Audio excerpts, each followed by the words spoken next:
Hello friends, स्वागत है आप सभी का आपके अपने YouTube चैनल लर्निंग अड्डा 21 में। और साथियों, मैं हूं संजय सिंह यादव और आज इस वीडियो में हम लोग डिस्कस करने वाले हैं आधुनिक भारत के इतिहास के कुछ प्रमुख टॉपिकों के ऊपर, जहां से जो है विविध प्रतियोगी परीक्षाओं में निश्चित रूप से प्रश्न आपसे पूछे ही जाते हैं। तो दोस्तों, यदि आप हमारे चैनल पे नए हैं तो प्लीज़ आप कृपया करके हमारे चैनल को सब्सक्राइब कर लें। तो दोस्तों, इस वीडियो में आप अंत तक बने रहें, क्योंकि इस वीडियो के अंतर्गत जो आपको जो है मिलने वाला है वो बंगाल का विभाजन सन 1905 में जो सांप्रदायिकता के बेस पे हुआ था, यानी हम लोग बंगाल का विभाजन 1905 और उसके बाद भारतीय राष्ट्रीय कांग्रेस का सूरत अधिवेशन 1907 और दिल्ली दरबार का आयोजन सन 1911, यानी कब जो है राजधानी जो है कब जो है नई दिल्ली जो है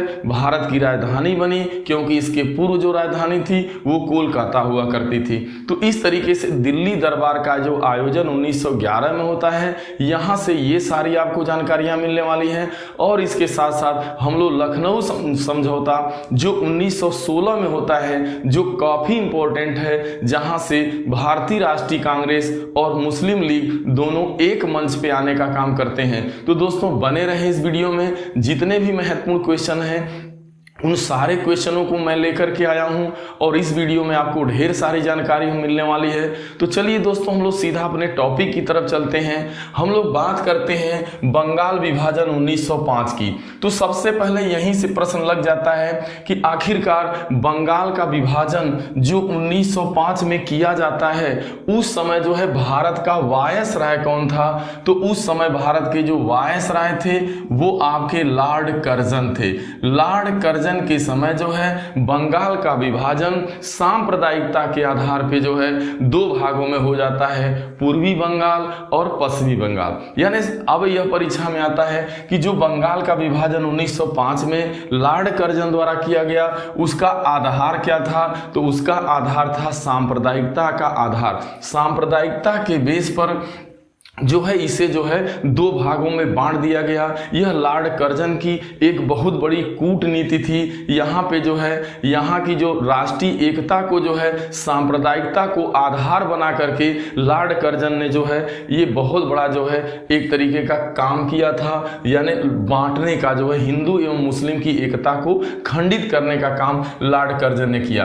अब प्रश्न आता है कि इसकी घोषणा कब की गई है, यह भी आपसे प्रश्न पूछा गया है। तो देखिए, जो बंगाल विभाजन की घोषणा होती है वह 20 जुलाई 1905 को बंगाल विभाजन की घोषणा की जाती है। लेकिन ये लागू कब से हुआ, प्रभावी कब से हुआ? तो 16 अक्टूबर 1905 को बंगाल विभाजन जो था यह प्रभावी माना गया, यानी यह जो है दो हिस्सों में बढ़ जाता है। तो प्रभावी का भी टाइम पूछा गया है और इसकी घोषणा का भी।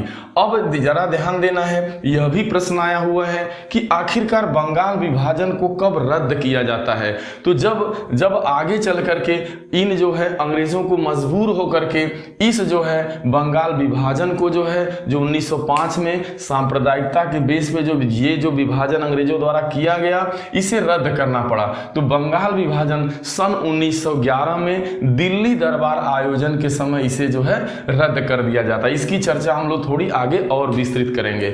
अब बात आती है कि देखिए, 7 अगस्त 1905 को कोलकाता के टाउन हॉल में बंग भंग के विरोध में, यानी बंग भंग का मतलब बंगाल का भंग किया जाना यानी विभाजित किया जाने के विरोध में स्वदेशी एवं बहिष्कार आंदोलन का यानी जन्म हुआ एक तरीके से। तो देखिए, यह पूछा जाता है कि बंग भंग के विरोध में स्वदेशी एवं बहिष्कार आंदोलन का जन्म कब हुआ? तो आप बताएंगे 7 अगस्त सन 1905 को जो है स्वदेशी अपनाया जाना एवं विदेशी का बहिष्कार किया जाना, इस आंदोलन का यह आंदोलन जो है जन्म ले लेता है। अब आगे बात करते हैं। देखिए आपका जो है रविंद्रनाथ टैगोर के द्वारा, देखिए जो 16 अक्टूबर 1905 को देखिए आता है परीक्षा में कि बंगाल विभाजन को शोक दिवस के रूप में मनाया गया। यानी जो भारतीय लोग थे, यानी जो आपका देखो 16 अक्टूबर 1905 को समूचे बंगाल में समूचे बंगाल में इस 16 अक्टूबर को शोक दिवस के रूप में मनाया गया, जिस दिन से, क्योंकि आप देख रहे हैं पहले ही बताया गया कि 16 अक्टूबर 1905 को बंगाल जो विभाजन था यह प्रभावी हुआ, तो इसी डेट को संपूर्ण बंगाल के लोगों ने जो है शोक दिवस के रूप में मनाए जाने का काम किया। और रविंद्रनाथ टैगोर के सुझाव से 16 अक्टूबर को राखी दिवस के रूप में मनाया गया। यानी जो बंगाल के जो लोग थे वह अपने राखी दिवस के माध्यम से अपनी एकता को दर्शाने का काम किए। हिंदू मुस्लिम एक दूसरे की एकता यानी राखी दिवस के रूप में यानी एकजुट होने के लिए राखी दिवस मनाया, और साथ ही साथ इस डेट को शोक दिवस के रूप में मनाए जाने की घोषणा की।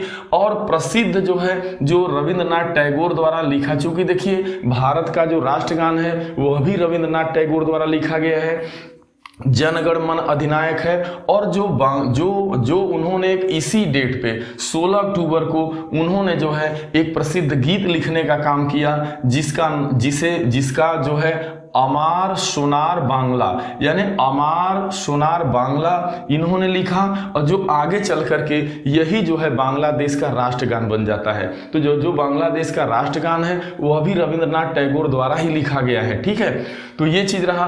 अब भारत का वास्तविक देखिए, इसके बारे में महात्मा गांधी ने बताया था कि भारत के अंदर जो है भारत का वास्तविक जो जागरण देखा जाए तो वो बंगाल विभाजन 1905 के बाद ही खुल करके आता है। तो महात्मा गांधी ने कहा है कि भारत का वास्तविक जागरण बंगाल विभाजन के बाद ही प्रारंभ होता है। यानी बंगाल विभाजन के बाद जो है भारत के अंदर देखा जाए तो वास्तविक रूप से लोगों के अंदर जागरूकता आती है। और एक चीज और ध्यान देना है, ये बात मैं पहले ही बता चुका हूं कि बंगाल विभाजन के समय कौन वायसराय था? लॉर्ड कर्जन था। लॉर्ड कर्जन ने ही सांप्रदायिकता के बेस पर बंगाल को बांटने का काम किया, हिंदू मुस्लिम में जहर घोलने का काम किया। और एक चीज ध्यान देना है यहाँ पे, जो सबसे बड़ी महत्वपूर्ण बात यहां भी अगर आपसे परीक्षा में पूछी जाए कि लॉर्ड कर्जन के शासन काल में जो ब्रिटिश सरकार थी वो अपने चरमो उत्कर्ष पर थी। यानी एक तरीके से देखा जाए तो ब्रिटिश सत्ता का जो चरमो उत्कर्ष काल माना जा सकता है जो है लॉर्ड कर्जन का शासन काल। उसके बाद धीरे धीरे मतलब जो है ब्रिटिश साम्राज्य धीरे धीरे जो है उसका जो है चरमोत्कर्ष काल जो है धीरे धीरे गिरावट आने लगी। अब देखो बहुत ज्यादा इंपॉर्टेंट क्वेश्चन जो पूछा गया है 1905 में, देखिए भारतीय राष्ट्रीय कांग्रेस का जो अधिवेशन 1905 में जो है वाराणसी में होता है। यह पूछा जाता है कि जब बंगाल का विभाजन किया गया तो उस समय भारतीय राष्ट्रीय कांग्रेस का जो अधिवेशन होता है सन 1905 में, उसकी अध्यक्षता कौन कर रहा था? तो गोपाल कृष्ण गोखले ने किया। यानी बंगाल विभाजन के विरोध में देखा जाए रणनीतियों को तय करने के लिए भारतीय राष्ट्रीय कांग्रेस का 1905 का जो वाराणसी बनारस का जो अधिवेशन था उसकी अध्यक्षता गोपाल कृष्ण गोखले ने किया था। वहीं पर यह बात हुई स्वदेशी एवं बहिष्कार आंदोलन की कि स्वदेशी चीज़ों को अपनाया जाए और जो भी विदेशी चीज़ें हैं जो अंग्रेजों के द्वारा देश के अंदर लाई गई चीज़ें हैं उसका बहिष्कार किया जाए, उसकी होली जलाई जाए। तो ये बातें निकल करके आ रही। ये पूछा जाता है कि 1905 में अधिवेशन कहां हुआ? बनारस में हुआ। अध्यक्षता कौन कर रहे थे? गोपाल कृष्ण गोखले। देखिए एक क्वेश्चन यहां भी इतिहास में पूछा जाता है, ये पूछा जाता है आपसे कि महात्मा गांधी के राजनीतिक गुरु कौन थे? तो देखिए महात्मा गांधी के जो राजनीतिक गुरु थे जो दक्षिण भारत से भारत में लाने का काम किए, प्रेरित किए, वो आपके गोपाल कृष्ण गोखले ही थे। इसीलिए महात्मा गांधी ने अपना राजनीतिक गुरु मानते हैं। अब बात हम लोग 1906 में भारतीय राष्ट्रीय कांग्रेस का अधिवेशन कहाँ पे होता है? तो 1906 के अंदर भारतीय राष्ट्रीय कांग्रेस का जो अधिवेशन होता है उसकी अध्यक्षता दादा भाई नौरोजी कर रहे थे और वो कोलकाता के अंदर होता है। 1906 में भारतीय राष्ट्रीय कांग्रेस का जो अधिवेशन होता है वो कोलकाता में होता है, उसकी अध्यक्षता दादा भाई नौरोजी कर रहे थे। और एक चीज ध्यान देना है कि किस भारतीय राष्ट्रीय कांग्रेस अधिवेशन में प्रथम बार जो है स्वराज की मांग की गई? तो आपको अच्छे से पता होना चाहिए कि वो भारतीय राष्ट्रीय कांग्रेस का जो है कोलकाता अधिवेशन था और 1906 में उसी में जो है पहली बार स्वराज की मांग की गई। ठीक है, तो अब चलिए ये इससे रिलेटेड आपके पूरे क्वेश्चन थे। इसके बाहर यदि आपने इसको तैयार कर लिया तो बंगाल विभाजन से संबंधित यदि कोई भी क्वेश्चन आता है तो आपका गलत होने वाला नहीं है। हालांकि आपको पता है कि 1906 में मुस्लिम लीग की का मतलब जो है अब जो है भारतीय राष्ट्रीय कांग्रेस के तर्ज पर यानी उसी के अनुसार जो है 1906 में मुस्लिम लीग की स्थापना की जाती है। अब चलिए हम लोग बात करते हैं कांग्रेस का सूरत अधिवेशन। यहां से भी प्रतियोगी परीक्षा में प्रश्न आता है। देखिए कांग्रेस का जो सूरत अधिवेशन सन 1907 में होता है। ये कहां होता है? यह सूरत में होता है, ताप्ती नदी के तट पे। जैसा कि नाम से ही क्लियर है, कांग्रेस का सूरत अधिवेशन 1907। तो ये 26 दिसंबर सन 1907 को ताप्ती नदी के तट पे सूरत में जो है ये संपन्न होता है। लेकिन यह क्यों जो है बहुत ज़्यादा चर्चा में है? तो जो कांग्रेस का सूरत अधिवेशन था, यहाँ पे कांग्रेस का दो भागों में विभाजन हो जाता है। एक जो भाग था वो गरम पंथी लोग थे, जिसे गरम दल की संज्ञा दी जा सकती है। दूसरा नरम पंथी दल वाले लोग थे, यानी उदारवादी विचारधारा के लोग थे। और एक उग्रवादी विचारधारा के लोग थे। तो जो गरम दल था वह जो है लाला लाजपत राय को जो है कांग्रेस का सूरत अधिवेशन में अध्यक्ष बनाना चाहते थे। लेकिन जो है वहाँ पे जो आपके जो नरम पंथी लोग थे, जो उदारवादी लोग थे, यह जो है आपके रास बिहारी घोष को उसका अध्यक्ष बनाना चाहते थे। और अंततः जो है रास बिहारी बोस ने ही जो है इसकी अध्यक्षता की, यानी उन्हें अध्यक्ष बनाया गया। तो इस तरीके से जो है नाराज होकर के जो उग्रवादी लोग थे, यानी जो उदारवादी लोग और उग्रवादी लोग, यानी गर्मपंथी और नरमपंथी, इन दोनों दलों में भेद हो जाता है। और यहीं से कांग्रेस जो होती है 1907 में दो भागों में बढ़ जाती है। तो इस तरीके से जो 1907 है सूरत अधिवेशन है कांग्रेस का, यह इसीलिए चर्चा में हुए। यहां से क्वेश्चन पूछा जाता है कि यहां पे भारतीय राष्ट्रीय कांग्रेस जो है दो भागों में बढ़ जाती है। फिर यही भारतीय राष्ट्रीय जो कांग्रेस है यह आगे चल करके जो है कब एकजुट होती, इसकी चर्चा आपको की जाएगी। अब आगे चलते हैं हम लोग दिल्ली दरबार। अब बहुत ज़्यादा महत्वपूर्ण क्वेश्चन यहाँ से भी आता है, दिल्ली दरबार। देखिए जो है दिल्ली दरबार का आयोजन कब किया गया, ये दिल्ली दरबार क्या है, पहले तो ये समझना है। तो दिल्ली दरबार का आयोजन दिसंबर 1911 में होता है। अब होता क्या है, यहाँ पे इंग्लैंड के सम्राट जॉर्ज पंचम आते हैं और वहाँ की महारानी मैरी, यानी इंग्लैंड के सम्राट जॉर्ज पंचम थे उस समय, और वहाँ की महारानी मैरी थी। इन्हीं के स्वागत के लिए 1911 में दिल्ली में एक बड़े दरबार का आयोजन जो है लॉर्ड हार्डिंग द्वारा किया जाता है। क्योंकि उस समय सन 1911 में जो वायसराय भारत के थे वो लॉर्ड हार्डिंग थे। तो लॉर्ड हार्डिंग ने जो है दिल्ली दरबार का आयोजन किया था, यानी सम्राट एवं महारानी के स्वागत में। और उसी जो है दिल्ली दरबार के आयोजन के समय ही देखिए इस दरबार में वायस लॉर्ड हार्डिंग द्वितीय द्वारा, जो वायसराय लॉर्ड हार्डिंग द्वितीय थे, इनके द्वारा बंगाल विभाजन को रद्द किए जाने की घोषणा भी होती है। जो बंगाल का विभाजन सांप्रदायिकता के बेस पे लॉर्ड कर्जन द्वारा 1905 में किया गया था, वही जो है 1911 में लॉर्ड हार्डिंग द्वितीय के द्वारा एक उस दरबार में औपचारिक रूप से घोषणा होती है कि आज से जो है बंगाल विभाजन को रद्द किया जाता है। तो इसलिए यह दिल्ली दरबार आपका 1911 चर्चा में है। दूसरा जो बहुत महत्वपूर्ण घोषणा जो है की जाती है वो यही होती है, यहाँ पे घोषणा होती है आपकी दिसंबर 1911 में कि भारत की राजधानी को कोलकाता से स्थानांतरित करके दिल्ली जो है स्थानांतरित, यानी भारत की राजधानी पहले जो है कोलकाता हुआ करती थी, अब उसे जो है स्थानांतरित करके दिल्ली बनाए जाने का जो है दिल्ली यानी भारत की राजधानी होगी, इसकी घोषणा जो है उसी दिल्ली दरबार सन दिसंबर 1911 में होती है। तो जरा ध्यान देना, जो भारत की राजधानी दिल्ली बनाए जाने की घोषणा जो है दिसंबर 1911 में होती है, लेकिन भारत की राजधानी दिल्ली कब बनी ये प्रश्न पूछा जाएगा। तो भारत की राजधानी जो दिल्ली बनी वो 1 अप्रैल आपका सॉरी यहाँ 2000 गलत, 1 अप्रैल 1912, यहाँ 2012 गलत हो गया था। 1 अप्रैल सॉरी क्षमा चाहते हैं, 1 अप्रैल 1912 को जो है जो दिल्ली थी वो भारत की राजधानी बनी।